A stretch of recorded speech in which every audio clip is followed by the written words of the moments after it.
Kali saya mengatakan kepedulian relawan kalau tidak terkoordinasi dengan baik jadi bencana baru. Distribusi bantuan yang tidak terarah. Konflik antar organisasi. Aduh, ini kan lucu. Memalukan itu. Kita mau nolongin orang nih, tapi karena niat baik kita yang tidak terarah dengan benar, maka menjadi masalah. Alhamdulillah hari ini sudah mulai di MBC pembentuk LPBI. Ya, keren banget ini luar biasa ini. Artinya sudah mulai bentuk. Ya, nanti pasti akan bersinergi lah kami ini ya kan.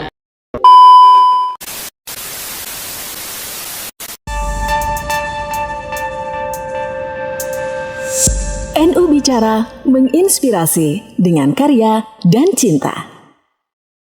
Assalamualaikum warahmatullahi wabarakatuh. Selamat berjumpa kembali di channel YouTube PCNU Jombang, sebuah channel yang menghadirkan wawasan dan juga hasanah KNU-an di Kabupaten Jombang untuk Anda semuanya, terutama para warga Nahdien. Apa kabar? Semoga sehat senantiasa. Saya Nina Mutmainah. Inilah podcast NU Bicara menginspirasi dengan karya dan cinta.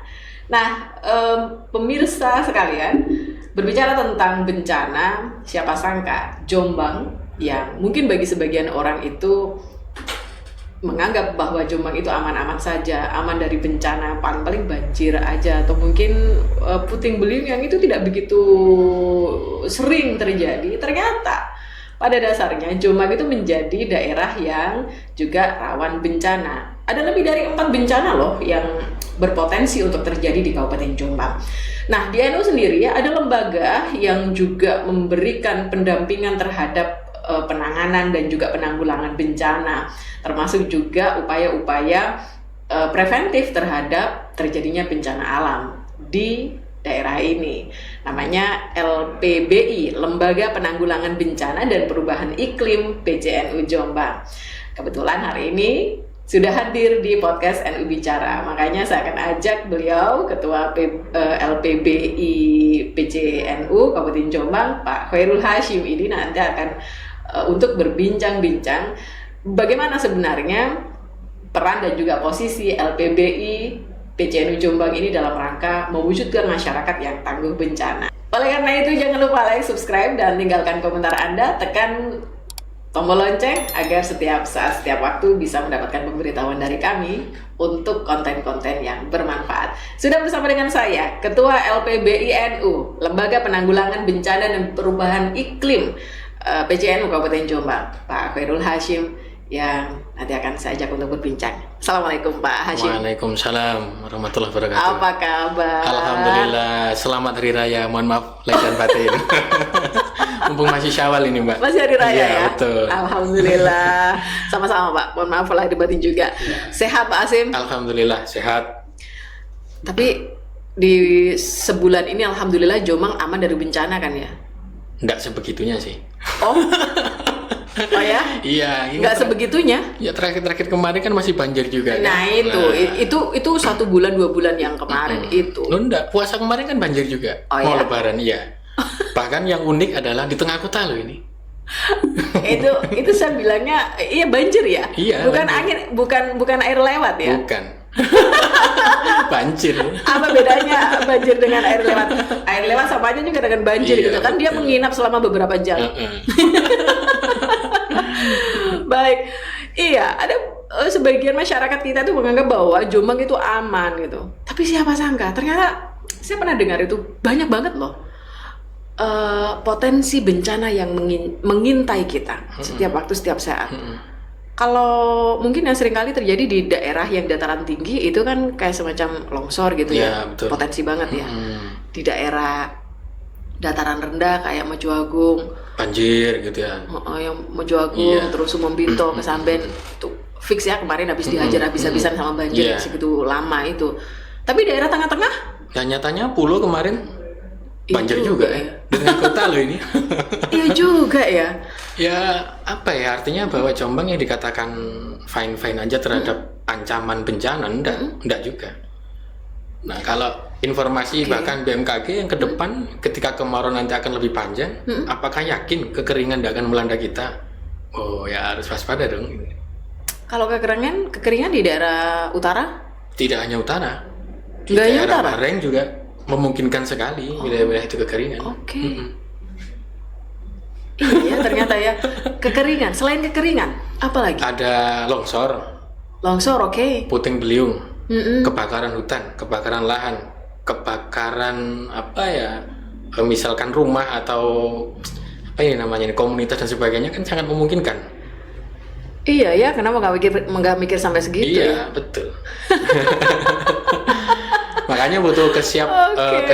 siagaan lah, kewaspadaan penuh gitu. Artinya kita harus antisipasi dan jangan terlena bahwa kita ini aman, nggak bisa. Baik, ini berarti memang butuh meluruskan mindset. Kalau mungkin selama ini mindsetnya yang namanya bencana itu banjir, puting beliung, longsor itu aja. Tapi ternyata yang lain juga banyak. Banyak, betul. Ya kayak semacam kebakaran. Terus ada satu lagi tuh, bencana hidrometeorologi itu. Nah ya, Pak Hasim. perubahan iklim. Perubahan iklim. Ya. Sebenarnya begini Mbak, yang menyebabkan semua bencana itu kan perubahan iklim itu dulu. Urutannya gitu ya? Iya, ketika dia tidak terkendali, ya pasti bawaannya bencana. Nah, tinggal kita aja aware enggak dengan perubahan iklim itu. Nah, makanya perlu dilakukan tahap-tahap pengenalan dulu, antisipasi dulu sebelum terjadi. Kalau mitigasi kan, masa kita selalu mitigasi terus, nggak maju-maju dong. Iya. Apa sih sebenarnya bedanya antisipasi dengan mitigasi? Kalau antisipasi ini kan sebenarnya pra bencana ya. Naudzubillah min dzalik, jangan sampai ada bencana nih. Jangan Maka sampai. kita mulai generasi yang paling bawah sampai generasi yang hidup sekarang ini harus memahami dulu bencana itu bagaimana, penyebabnya bagaimana, dan kira-kira penyelamatan self dulu ini bagaimana sebelum kita bicara komunal. Oke. Nah, sehingga mereka bisa mengantisipasi. Contoh nih, banjir. Memang rata-rata banjir dari kita ini kan air kiriman ya. Ya. Air kiriman yang tak tertampung. Nah, akhirnya menyebabkan banjir. Tapi itu kan masalah meskipun air kiriman. Loh Pak, itu kan bukan dari Jombang. Iya, tapi berkumpulnya di Jombang, sama saja. Masalahnya di sini nih nanti.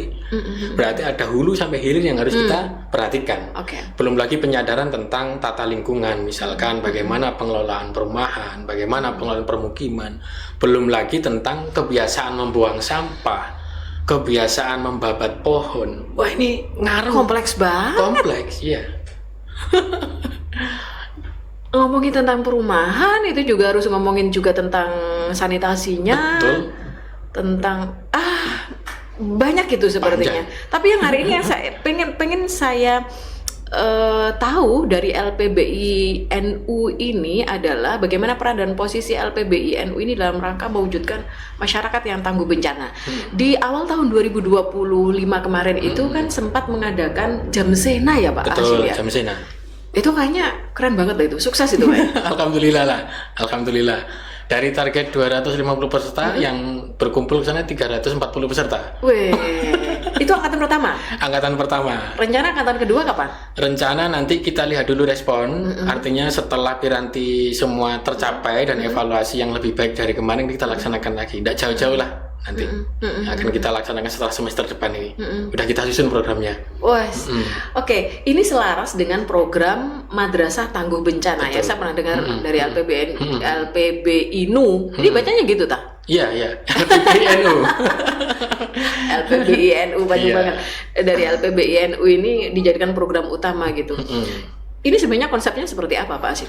Sebenarnya begini, kenapa ambil kata madrasah gitu? Secara leksikalitas madrasah ini kan sekolah. Ya. Artinya tidak bisa dimaknai bahwa leksikal ini membawa pengaruh kepada hanya ke sekolah atau madrasah. Enggak. Semua orang yang hidup nanti akan kita jadikan madrasah.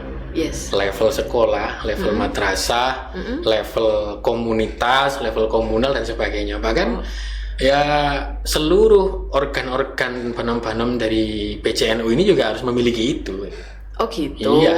Gak hanya sekolah, Iya. madrasah aliyah, madrasah sanawiyah gitu toh. Enggak, harus nanti sasarnya ke semuanya nih Mbak. Semuanya, Makanya ya tadi nantinya. saya sampaikan bahwa penyadaran tentang perubahan iklim ini harus semuanya, tidak bisa parsial. Karena membangun daya tahan, membangun daya daya hidup ketika kita mengalami bencana itu harus bersama-sama, tidak bisa sendirian. Gitu. Jadi makanya madrasah nanti kan kalau jam sena kemarin kita itu mengumpulkan anak-anak masih di tataran aliyah lah ya, madrasah aliyah itu SMK, SMA kumpul di sana, kami berikan informasi dasar mengenai kebencanaan. Ada 11 materi termasuk pengelolaan sampah dan pemertahanan sumber daya air. Yang nantinya mereka ini harapan kami sampai sekarang kami masih komunikasi via grup WA itu, yang mereka menjadi pelopor. Yang kami kemarin sudah deklarasi namanya santri tangguh bencana. Nah, paling enggak ada informasi awal di sekolah, ternyata kita harus nanam pohon nih, kita harus memilah sampah ini. Nah, itu tadi, aware lah dengan keadaan. Karena siapa lagi yang peduli dengan diri kita kalau kita nggak membangun kepedulian itu Mbak. Betul banget. Ternyata LPBI NU itu bukan hanya ngomong persoalan penanganan bencana saja ya. Tapi lebih pada bagaimana mengantisipasi agar tidak terjadi bencana. Betul, karena peran paling signifikan sebenarnya di penata laksanaan perubahan iklim itu, penyikapan perubahan iklim. Kalau kita tidak mampu beradaptasi, tidak mampu mengendalikan, ya bencana yang datang. Makanya kan ini tugas panjang bagi NU untuk menyelaraskan semua ini, Mbak.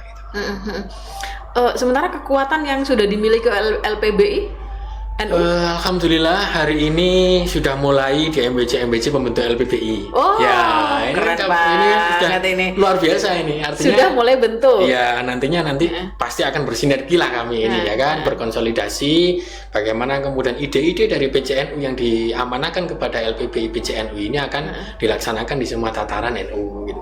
Termasuk tenaga kita yang selama ini kita bekerja dengan Ansor, dengan Bagana sebagai motor utama penggerak ketika ada bencana. Nah, makanya sasaran kami ke sekolah yang santri tangguh bencana itu, harapan kami itu ketika kemudian ada di suatu lokus terjadi bencana, ini nanti LP Ma'arif yang akan membidani itu bekerjasama dengan LPBI mampu mengerahkan adik-adik yang ada di sekolah-sekolah itu atau madrasah-madrasah itu untuk kembali peduli, kembali memahami, oh bencana begini loh, ternyata efeknya kalau kita seperti ini. Jadi sebenarnya tidak ansih bahwa kita butuh tenaga, enggak. Bahwa kita menanamkan kepedulian, menanamkan ilmu. Kamu kalau nggak hati-hati, ini loh akibatnya. Nah, sehingga ada ketertarikan, itu harapan kami. Maka nantinya kami akan masuk ke madrasah, masuk ke pesantren, masuk ke desa, ke MBC itu. Itu yang diharapkan. Jadi pembentukan pola pikir. Betul. Karenanya itu kan saat ini kami lagi menyelesaikan yang namanya buku saku tangguh bencana. Ya nanti itu isinya simple kok. Paling tidak kalau ada bencana ini sebagai seorang individu, apa sih yang harus saya lakukan? Terus kemudian misalkan di sekolah, toolkit apa yang harus disiapkan sekolah dengan potensi bencana yang ada di sana. Contoh nih, kita kan udah pernah mikir nih, kebakaran akibat korsleting listrik. Nah, listrik itu kalau korsleting itu bahaya. Apa yang disiapkan, aparnya ada belum, macam-macamnya ada belum. Nah ini kan hal kecil tapi ini panjang loh ceritanya. Di pesantren misalkan, kemudian bagaimana dampak penyakit akibat air yang tidak dikelola dengan baik. Nah luar biasa. Loh ternyata PR-nya banyak. Makanya LPBI ini butuh support lah sih, butuh support LKNU, butuh support dari RMI, butuh support juga dari LP Ma'arif dan semua lembaga yang ada. Bahkan juga di tataran PC dalam kerangka menginstruksikan MBC untuk berkonsolidasi itu. Pak Hashim, di NU sendiri itu kan di masing-masing badan otonom itu kan ada kayak kalau di Ansor itu ada apa tadi, Bagana ya? Iya, Bagana. Ada Bagana. Kalau di IPNI PPNU itu kalau nggak salah ada CBP, Korps Brigade Pembangunan gitu kan. Kalau di yang lain ada lagi nggak sih? Yang selain itu yang saya tahu dua itu sih. Yang saya tahu dua itu. Nah, kalau LPBI ini jangkauan wilayahnya berarti lebih luas gitu ya dari yang dua itu tadi. Ini contoh Mbak ya, contoh ketika kemarin ada bencana di Kesamben, banjir yang nggak selesai selama 2 minggu itu. Kami dapat support dari Bagana, dari CBP, dari Muslimat, dari Fatayat yang masak dan sebagainya. Dari LKNU datang mereka mengirimkan tenaga kesehatan. Dari Lazis yang dia menerima bantuan sama Expos, donasi banyak. Termasuk ketika contoh kecil ketika di dalam bencana itu ada namanya rehabilitasi mental. Nah maka teman-teman LKNU menghibur, bikin film macam-macam, pakai boneka segala macam lah itu. Kemudian yang keren bagi kami sampai saya itu begini, ya biarkanlah LPB ini menjadi rumah besar para relawan. Karena kenyataannya pada saat itu yang hadir menolong membantu bencana banjir itu tidak hanya NU. Betul. Banyak sekali dari aspek-aspek komunitas yang peduli dengan bencana gabung dengan kami dan tidak ada masalah. Nah ini kan luar biasa berarti. Artinya bahwa memang harus ada operator, artinya yang mengkonsolidasikan mulai dari pra bencana atau antisipasi itu terhadap perubahan iklim sampai dengan pasca. Jadi tidak jalan sendiri begitu. Oke. Jadi kan semacam rumah besar begitu. Betul ya. Pak Hashim, ketika bencana terjadi itu biasanya kan orang pada panik gitu. Korban juga panik, kemudian orang yang lihat itu juga ikut panik. Saya harus gimana? Saya pengen menolong. Akhirnya kemudian berbondong-bondong lah orang-orang itu datang ke sana. Tapi di sana mau ngapain? Bingung. Itu yang bahaya. Itu. Seringkali saya mengatakan kepedulian relawan kalau tidak terkoordinasi dengan baik jadi bencana baru. Nah itu. Saya tidak menyebutkan ya bahwa pernah di Jombang itu ada bencana besar yang para relawan akibat bekerja sendiri-sendiri menjadi bencana baru di sana. Apa bencana baru? Contohnya distribusi bantuan yang tidak terarah. Oke. Konflik antar organisasi. Aduh, ini kan lucu. Memalukan itu. Kita mau nolongin orang nih, tapi karena niat baik kita yang tidak terarah dengan benar, maka menjadi masalah. Betul. Sama, saya sampai menyampaikan ke teman-teman relawan, siapapun yang gabung di waktu di Samping kemarin ya, tulis nama, kirimkan KTP biar kami foto. Kalau datang, pulang harus laporan.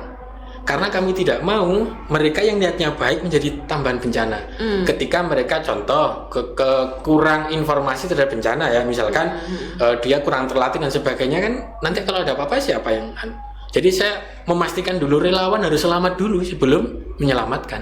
Jangan sampai relawan yang akan menyelamatkan malah diselamatkan. Ini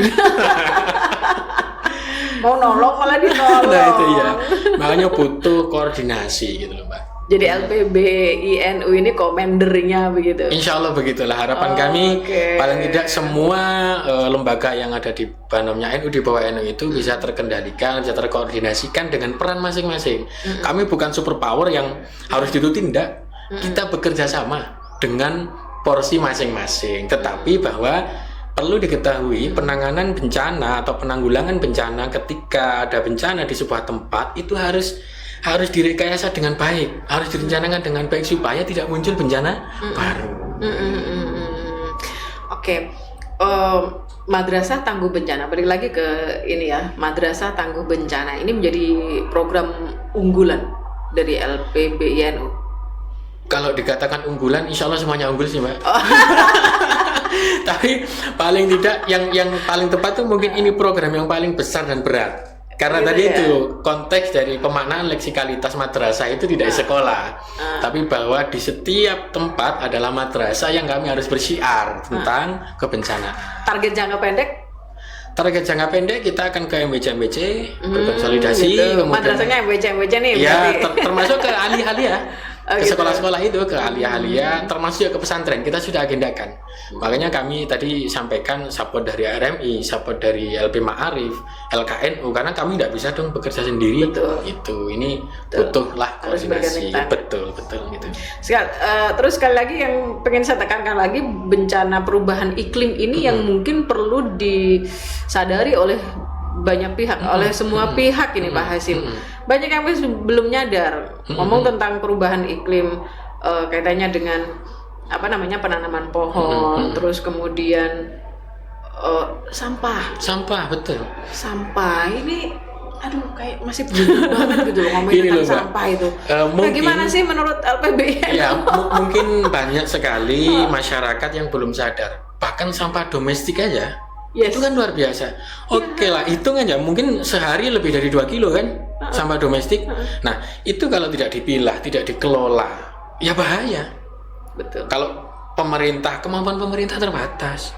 Kalau kita tidak menyadari itu gimana kita bisa selamat? TPA sudah numpuk itu. Nah iya kan? Makanya ini butuh edukasi. Maka kami sebut sebagai madrasah itu. Pengelolaan sampah dan sebagainya, waduh penting ini Mbak. Gitu ya? Iya. Sudah dimulai ya itu ya? Sudah. Edukasi pengelolaan sampah itu. Jadi pengelolaan kami ini sampah. sudah bekerja sama dengan 2 lembaga, satunya itu Bank Santri, satunya itu Bank Santri? Bank Santri itu bank Apa itu? sampah. Santri? Oh, bukan, santrinya itu sampah, lupa saya itu. Satunya itu dengan beresin sampah. Oke. Nah, iya. Cuman ya masih lingkupnya Sampah. kecil-kecil lah ya, masih lingkupnya komunitas-komunitas saja. Kita belum sampai merambah kepada masyarakat yang lebih luas atau cakupan yang lebih luas. Harapannya ya ini menjadi lebih luas cakupannya sehingga nanti itu tadi loh, bahwa perubahan iklim yang harus kita pedulikan. Kalau bencana kan sudah terjadi. Udah, Ya, karuan itu. Iya, paling tidak kita kan ada upaya effort untuk menahan jangan sampai ini terjadi duluan baru kita kaget. Ini nanti kita jadi bangsa kagetan. Jadi artinya yang perlu ini PR besar itu adalah menanamkan mengubah pola pikir atau mindset masyarakat katanya dengan sampah. Ini kayaknya kalau anak-anak sekolah mungkin agak mudah ya. Sama saja. Oh sama aja ya? Kalau support sistemnya tidak jalan, sekolahnya tidak dukung. Iya, saya pikir itu kalau anak-anak sekolah agak mudah, tapi kalau orang tua-tua itu yang sudah kadung biasa. Orang tua-tua, Iya.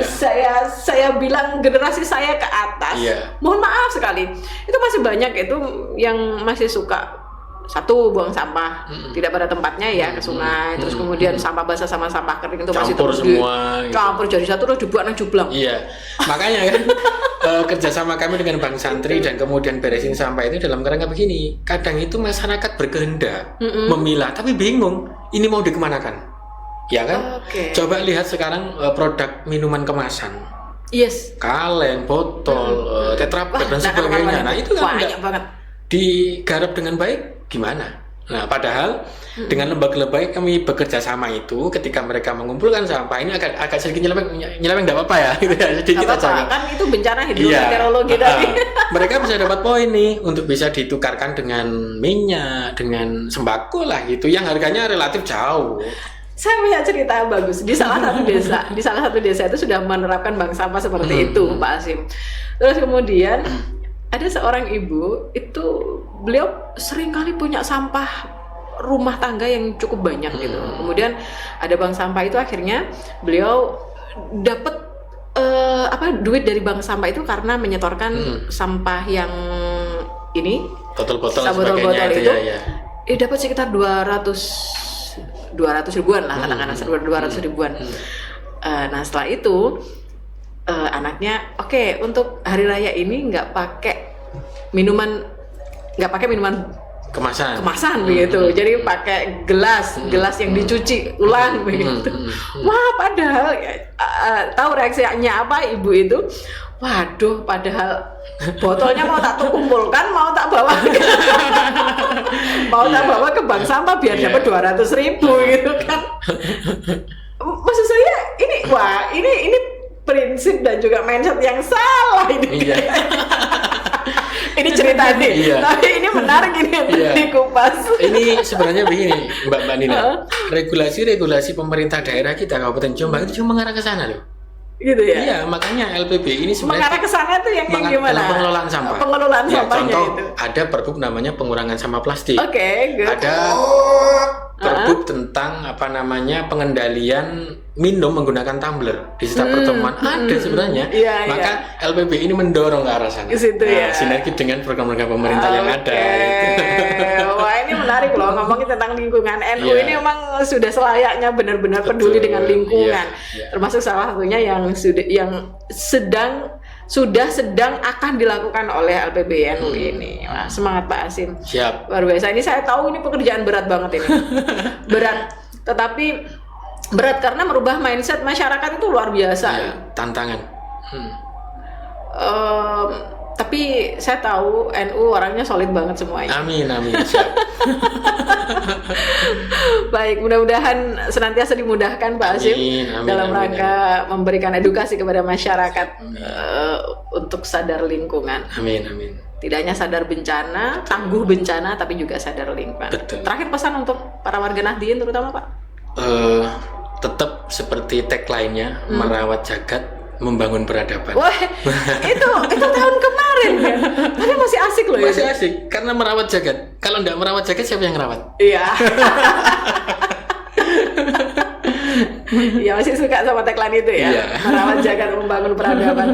Pak Hasyim, terima kasih sudah berkenan untuk mampir ke sini. Mudah-mudahan langkah LPBI NU senantiasa dimudahkan. Amin, Karena semuanya amin. untuk alam semesta gitu Amin. ya. Kalau niatnya baik untuk alam semesta, maka alam semesta akan mendukung. Amin, amin. Kira-kira gitu. Matur nuwun Pak, sehat selalu untuk panjenengan. Terima kasih. Assalamualaikum. Waalaikumsalam warahmatullahi wabarakatuh. Ya, para pemirsa channel YouTube PCNU Jombang, terima kasih sudah menyimak obrolan singkat saya dengan Ketua LPBI NU Jombang, Pak Khairul Hasyim. Ada banyak catatan yang harus menjadi dasar untuk membuka wawasan dan juga pikiran kita tentang bagaimana kita harus peduli terhadap lingkungan. Tidak hanya sekedar tangguh bencana, tapi juga peduli terhadap lingkungan. Terima kasih. Saya Dina Mutmainah, mohon pamit. Assalamualaikum warahmatullahi wabarakatuh.